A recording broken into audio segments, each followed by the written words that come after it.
I want to say l'chaim to someone really special, really, really special. And in our shul, we daven the parochet is in his memory. That's the Reb Shlomo brought, Olav Hashem, a man of mamish peace.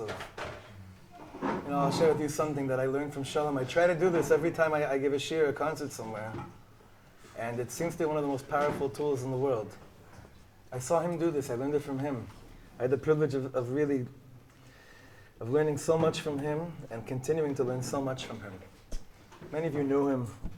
I think you spent one of his last Shabbos in the world with him, right? Many of us were close to him. So he used to do a Gewalt thing, something so unique. He used to ask everyone in the room to close their eyes and think about two people that they think are holy and that they love. And when they came up with two people, you open your eyes. You know what, let's do it. I'm going to ask each of you right now. Two people that you think are holy, people that you love.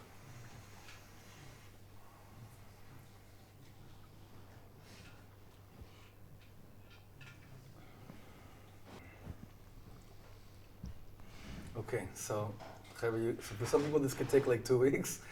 For some people this could take like 2 seconds. Okay. Now, there's no right or wrong answer, okay? There's no right or wrong answer. How many people in this room thought of someone in this room? Raise your hand.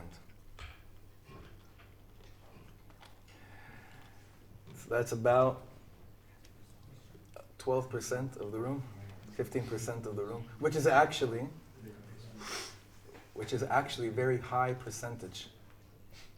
It's actually a very high percentage. Usually the numbers are very, very low. Usually the numbers are shockingly low. And Reb Shlomo used to say, he's like, you don't understand. He said, you don't understand. When we think with words about love, holiness, the illness of our generation is that those are things that it exists, but it's there. It's there, it's there. It's too deep for me to fathom that it's actually right here. The Torah, Reb Shlomo would say, the Torah doesn't ask you to love the whole world. It's a beautiful ideal. It's a beautiful sheifah, it's a beautiful aspiration. Reb Shlomo says, it says, V'ahavta l'reacha kamocha. V'ahavta l'reacha kamocha. So, l'reacha kamocha, in the English, like the King James translation, what do they say? They say, love thy neighbor. Now, the truth is, it's like one of the only times where you have to think about it a bit more. I grew up living on 520 North Highland Avenue. Okay, does that mean that Hashem Yisbarach commanded me that He just wants me to love whoever lived on 518 and 522? And the answer is yes. The Ribono Shel Olam is not telling you have to love the whole world. It's a beautiful ideal, but where do you start? Shlomo said you start with whoever is your neighbor at any given second. That's how he lived. And there's so many people in this room that mamish embody that midah, that I've learned so much from. But we have to infuse the consciousness and the awareness that when we talk about love and we talk about holiness, it's right there in front of you. What does David Sachs always say? To cross from one side of the street to the other, you have to swim in an ocean of elokut, of godliness. But that's true about love also. It's right there. If we would just realize that that's all the Torah wants of me. You want to be frum? I mean, mamish frum. Who's your neighbor right now? Go for it. Go for it. Frum it out. Go for it. Bemet. It's the most terrifying thing in the world. People are terrified from it. So I saw Shalom do this many, many times. Let's talk about the kind of love we're all longing for. Chavre, don't hold back for this one, please.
Meiteh lo yamut. An everlasting love, I have loved you. For this I have drawn you with my love. An everlasting love, I have loved you. For this I have drawn